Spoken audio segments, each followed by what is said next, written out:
"And this is what your son said," the angel told the man. These are the words that he said to the rabbi at that point, and they have never been forgotten.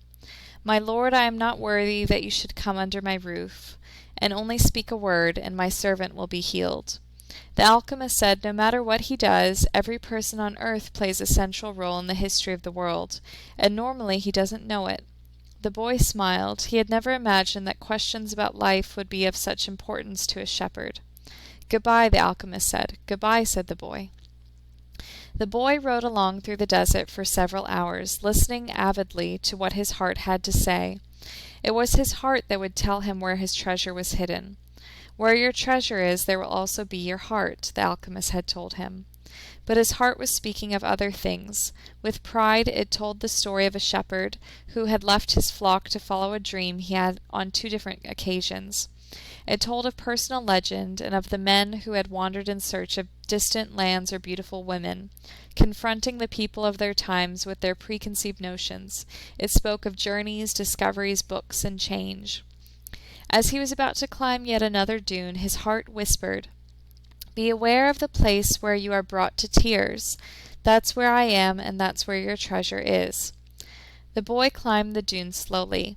A full moon rose again in the starry sky. It had been a month since he set forth from the oasis. The moonlight cast shadows through the dunes, creating the appearance of a rolling sea. It reminded the boy of the day when that horse had reared in the desert, and he had come to know the alchemist. And the moon fell on the desert silence and on a man's journey in search of treasure. When he reached the top of the dune, his heart leapt. There, illuminated by the light of the moon and the brightness of the desert, stood the solemn and majestic pyramids of Egypt. The boy fell to his knees and wept. He thanked God for making him believe in his personal legend, and for leading him to meet a king, a merchant, an Englishman, and an alchemist, and above all, for his having met a woman of the desert who had told him that love would never keep a man from his personal legend. If he wanted to, he could now return to the oasis, go back to Fatima, and live his life as a simple shepherd. After all, the alchemist continued to live in the desert, even though he understood the language of the world, and knew how to transform lead into gold. He didn't need to demonstrate his science and art to anyone. The boy told himself that. On the way toward realizing his own personal legend, he had learned all he needed to know, and had experienced everything he might have dreamed of. But here he was at the point of finding his treasure, and he reminded himself that no project is completed until its objective has been achieved.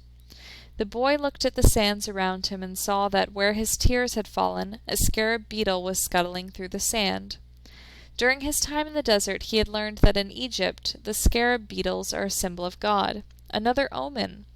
The boy began to dig into the dune. As he did so, he thought of what the crystal merchant had once said, that anyone could build a pyramid in his backyard.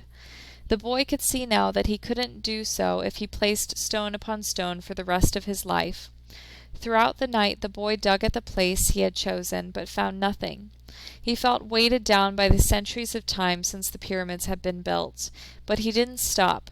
He struggled to continue digging as he fought the wind, which often blew the sand back into the excavation. His hands were abraded and exhausted, but he listened to his heart. It told him to dig where his tears fell. As he was attempting to pull the rocks he heard footsteps. Several figures approached him. Their backs were to the moonlight, and the boy could see neither their eyes nor their faces. "What are you doing here?" one of the figures demanded. Because he was terrified, the boy didn't answer. He had found where his treasure was and was frightened at what might happen. "We're refugees from the tribal wars, and we need money," the other figure said. "What are you hiding there?"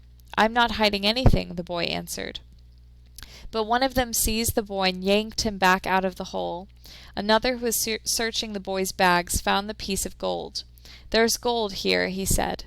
The moon shone on the face of the Arab who had seized him, and in the man's eyes the boy saw death. "He's probably got more gold hidden in the ground." They made the boy continue digging, but he found nothing. As the sun rose, the man began to beat the boy. He was bruised and bleeding, his clothing was torn to shreds, and he felt that death was near. What good is money for you if you're going to die? It's not only that money that can save someone's life, the alchemist had said. Finally, the boy screamed at the men, "I'm digging for treasure!" And although his mouth was bleeding and swollen, he told his attackers that he had twice dreamed of a treasure hidden near the pyramids of Egypt. The man who appeared to be the leader of the group spoke to one of the others. "Leave him. He doesn't have anything else. He must have stolen this gold." The boy fell to the sand, nearly unconscious. The leader shook him and said, "We're leaving." But before they left, they came back to the boy and said, "You're not going to die. You'll live, and you'll learn that a man shouldn't be so stupid. 2 years ago, right here on this spot, I had a recurrent dream too. I dreamed that I should travel to the fields of Spain and look for a ruined church where shepherds and their sheep slept. In my dream there was a sycamore growing out of the ruins of a sacristy, and I was told that if I dug at the roots of the sycamore I would find a hidden treasure. But I'm not so stupid as to cross an entire desert just because of a recurrent dream." And they disappeared. The boy stood up shakily and looked once more at the pyramids. They seemed to laugh at him, and he laughed back, his heart bursting with joy, because now he knew where his treasure was.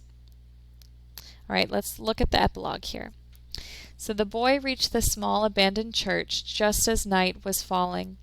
The sycamore was still there in the sacristy, and the stars still could be seen through the half-destroyed roof. He remembered the time he had been there with his sheep. It had been a peaceful night except for the dream. Now he was here not with his flock, but with a shovel.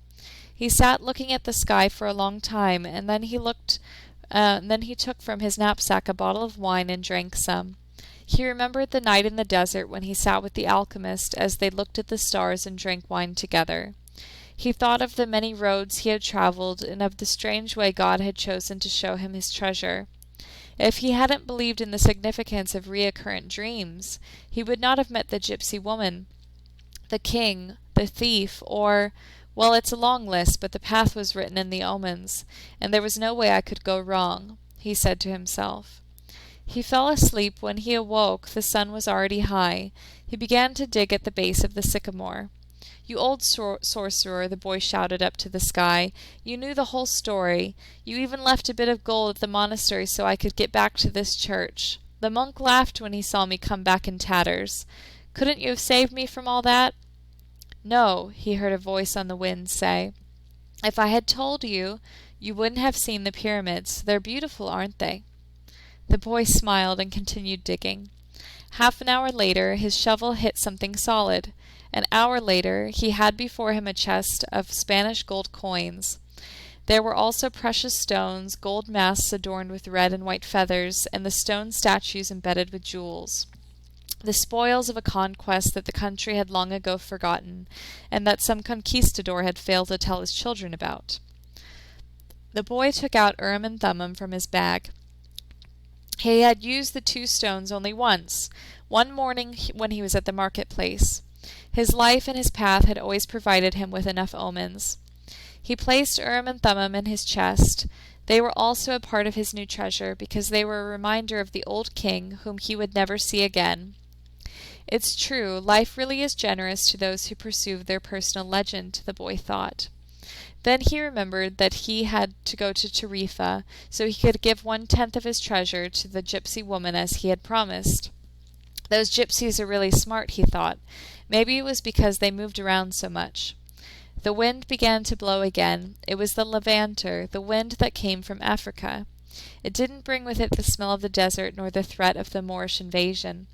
Instead, it brought the scent of a perfume he knew well, and the touch of a kiss that came from far away, slowly, slowly, until it rested on his lips. The boy smiled. It was the first time she had done that. "I'm coming, Fatima," he said. So that's it. That's the end of our story. So I'd love to hear about what you guys think, and please look at Google Classroom to see your assignment.